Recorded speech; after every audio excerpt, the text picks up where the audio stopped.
Ushbu loyiha Asakabank tomonidan moliyalashtirilgan va amalga oshirilmoqda. Loyiha Farg'ona viloyati Toshloq tumani Xo'jaariq mahalla hududida joylashgan 5184-sonli konturda tashkil etilgan.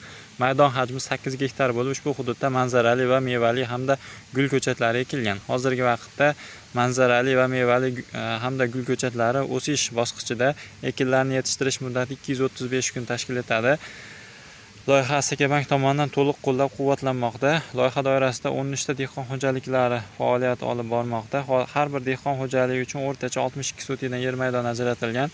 Loyihani tashkil etishda Istiqlol Shilva ishlab chiqarish kooperativi ishtirok etmoqda. Rejaga ko'ra har bir gektardan 50 ming dona, jami 400 ming dona ko'chat olish kutilmoqda. Loyiha Asakabank tomonidan belgilangan reja asosida monitoring qilinmoqda.